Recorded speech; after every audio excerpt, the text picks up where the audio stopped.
door too hard, and Sammy wakes up. "Out," he says, rubbing his eyes and looking at me. "Out." I reach over and squeeze his chubby little hand 3 times for "I love you," like Grandma taught me when I was little. When I unbuckle him, he climbs into the front seat and pretends to drive. I scramble into the passenger seat to make sure he doesn't honk the horn. He's lucky. He's too young to have real friends to leave behind.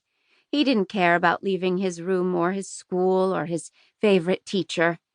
His whole world is still with him. "Come, Sammy." He grabs my hand and we head into reception just as Mom and Dad come out. I peek behind them. The room is empty. "Where are the people who are supposed to show us everything?" I ask. "No one's here," Dad says, frowning. "They left." Mom starts taking things out of the trunk. Sammy's stroller, a cooler of sandwiches and snacks, 2 small suitcases for me and Sammy, and a big one for her and Dad. The rest of our stuff is coming later in a truck. They left? I'm confused. The previous owners were supposed to stay here with us for a week and teach us everything about running a motel. Mom slams the trunk hard. Sammy lets go of my hand and starts to run out into the parking lot. Dad grabs him and holds him upside down and tickles the part of his belly sticking out over his diaper.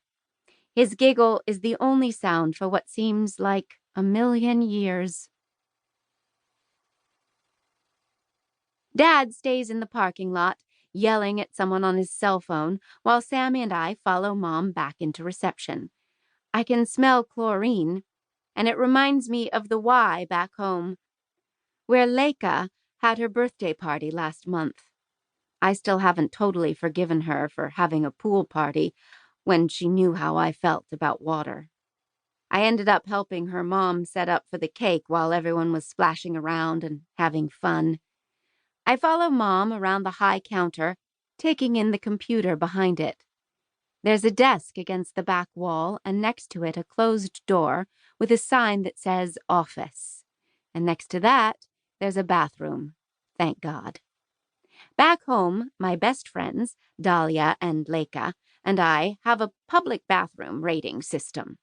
Most of the bathrooms in the city are a 1 or 2 out of 10, usually tiny and dirty and smelly, with toilet paper on the floor and paper towel dispensers that are empty or jammed. Then there are the ones in fancy restaurants, the ones we go to for special occasions, which get an 8 or a 9 because they're big, with art on the walls and automatic faucets and blasting hand dryers that actually dry your hands instead of just moving the water around.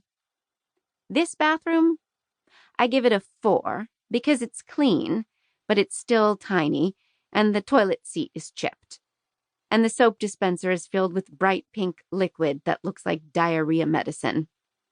When I come out, Sammy's climbing onto one of the 2 old couches that face each other in the middle of the room, a scratched-up coffee table between them.